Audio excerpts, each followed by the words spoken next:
Hey guys, you alright? So, just been on a long walk, listening to a bunch of podcasts and having a ponder about some things. Now, I've just got a bit of it's a half-baked thought, really, that I just thought I'd put out there, because I've not made a video in a while. And I'm thinking about Youphoria, which is this concept that kind of a pet concept of mine, which is that we are supposed to, our natural state is to feel really good, and it seems that a lot of our society is geared up to hiding that fact from us, so we chase externalized dopamine sources in the form of sugar, alcohol, tobacco, porn, gambling, whatever you like. Okay, so much, we've talked about already. And I've also there's definitely a lot of stuff going on for me at the moment around the subject of spirituality and religion, and messages around the power of faith. And there's a lot of evidence that people invoking Jesus or whatever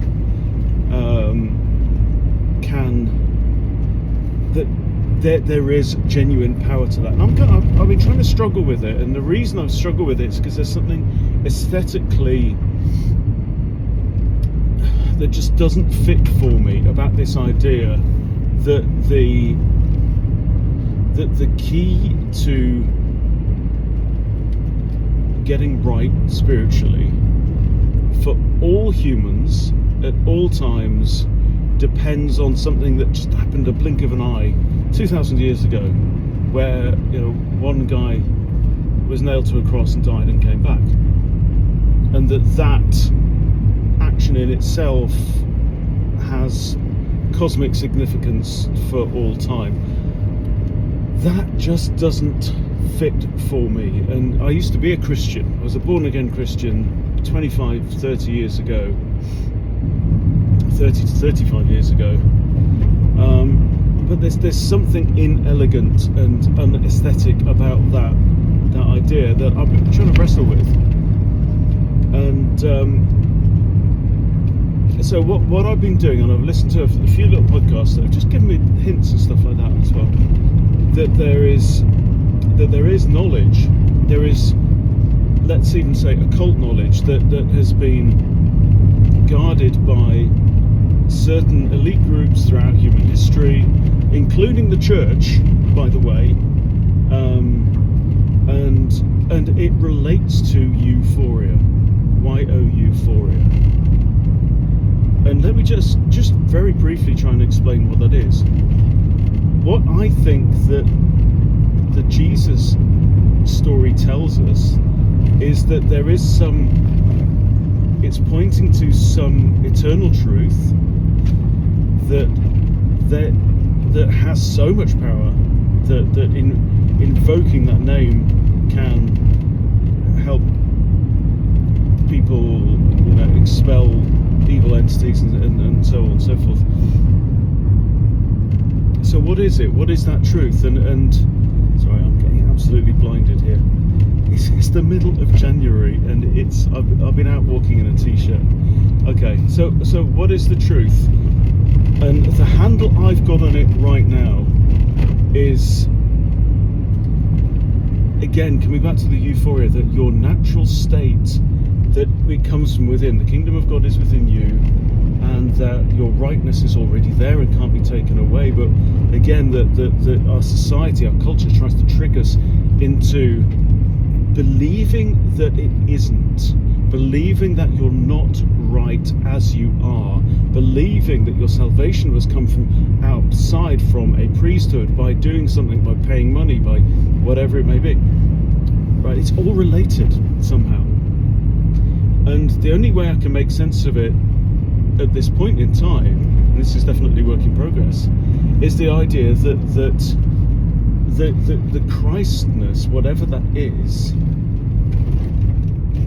is there for all of us, within all of us, always has been. Maybe it's in all creation, right? And almost like the role of the church is to hide that fact, to keep it from us, you know.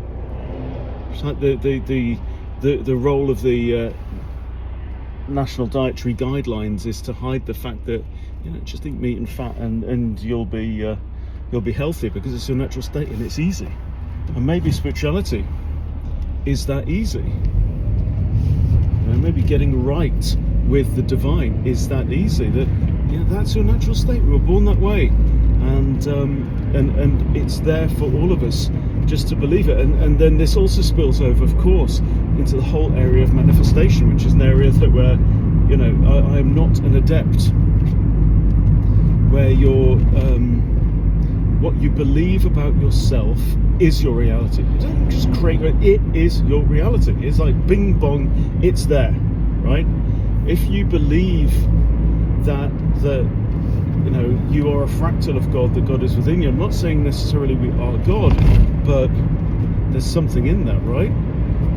If you believe that, it's true, you act that way, and the world is your oyster. And maybe that's what certain elites or whatever want hidden from us. They don't want us going around creating our own truth, knowing that we're absolutely fine and we're incredibly powerful co-creators of our own reality. So there you go. Thoughts in your comments, please. Thank you very much.